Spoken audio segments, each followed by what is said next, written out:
আসসালামু আলাইকুম, সবাই কেমন আছেন? আজকে আমি আপনাদের সাথে ডায়োডের ভোল্টেজ ড্রপ সম্পর্কে কথা বলবো।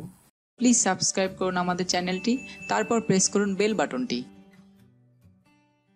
যে আমরা যখন কোনো প্রজেক্টের কাজ করি তখন দেখা যায় যে আমরা ইনপুটে অথবা আউটপুটে যদি একটি ডায়োড ব্যবহার করি সেক্ষেত্রে আমরা পরিপূর্ণ ভোল্টেজটা পাই না।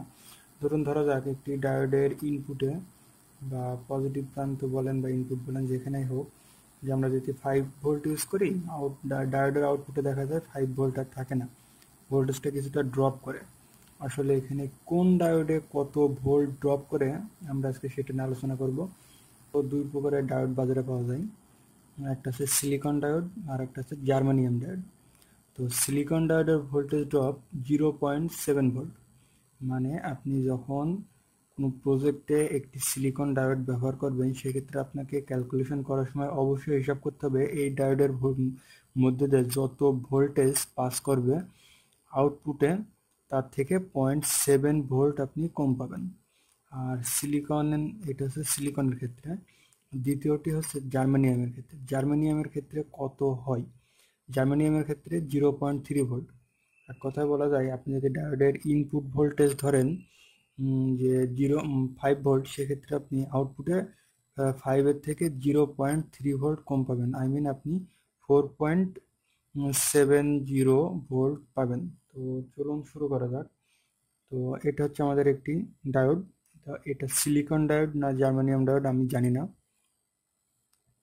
তো চলুন এটা কোন ডায়োড প্রথমে আমরা সেটা দেখব এবং এটার ভোল্টেজ ড্রপ কত হয় সেটা দেখব। আমরা মূলত ভোল্টেজ ড্রপ নির্ণয় করে বলবো এটা সিলিকন ডায়োড না এটি জার্মানিয়াম ডায়োড। তো চলুন শুরু করা যাক। আপনারা জানেন এটা হচ্ছে ডায়োডের পজিটিভ প্রান্ত।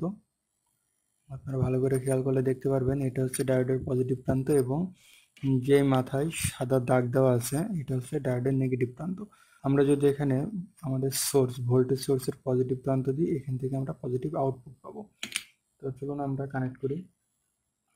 আমরা এখানে দিলাম ডায়োডের পজিটিভের সাথে ভোল্টেজ সোর্সের পজিটিভ প্রান্ত এবং আমরা কিন্তু পজিটিভ আউটপুট পাবো। আর আমাদের দরকার হবে একটি 1 কিলো ওহমের একটি রেজিস্ট্যান্স। তো আমরা এটাকে এই ডায়োডের আউটপুটের সাথে লাগিয়ে দিব। আর আমাদের এই প্রান্তটা পাওয়ার সাপ্লাই নেগেটিভের সাথে সংযোগ করব। আর অবশ্যই আমাদের পালস মিটারকে প্রথমে ভোল্টেজ রেঞ্জে সিলেক্ট করব এবং আমাদের নেগেটিভ প্রুফকে এখানে যে নেগেটিভ পাওয়ার সাপ্লাই যে নেগেটিভ প্রান্ত আছে তার সাথে লাগিয়ে দেব। তো আমি একটু ভালোভাবে লাগানোর চেষ্টা করছি যেন কাজ করার সময় খুলে না যায়। এই হচ্ছে আমাদের মূলত সার্কিটটা। আপনারা দেখলে বুঝতে পারবেন যে এখান থেকে পজিটিভ ঢুকে আমাদের এখান থেকে রেজিস্ট্যান্সে নেগেটিভে চলে যাচ্ছে। তো চলুন এখন আমরা ভোল্টেজ মাপি। আমাদের এখানে দেখেন 6.43 ভোল্ট আছে, ডায়োডের ইনপুট প্রান্তে আছে 6.43 আর আমাদের আউটপুট প্রান্তে দেখি 5.77। তো দেখেন আমাদের ভোল্টেজ ড্রপ কত হয়েছে সেটা এখন নির্ণয় করতে হবে। তো আমরা একটু ক্যালকুলেশন করে দেখি। 6.43 মাইনাস 5.77, দেখেন আমাদের ভোল্টেজ ড্রপটা 0.66। আমরা অবশ্যই বলতে পারি এটা সিলিকন ডায়োড এবং প্রতিটা সিলিকন ডায়োডের ক্ষেত্রে আমরা ক্যালকুলেশন যখন করব অবশ্যই ভোল্টেজ ড্রপ ধরবো 0.7 বা 0.70। তো আমরা যদি এইভাবে ক্যালকুলেশন করতে থাকি তো আমরা আমাদের কাঙ্ক্ষিত প্রজেক্টের যে আউটপুট ভোল্টেজটা পাওয়ার কথা সেটা ভালোভাবে বুঝতে পারবো।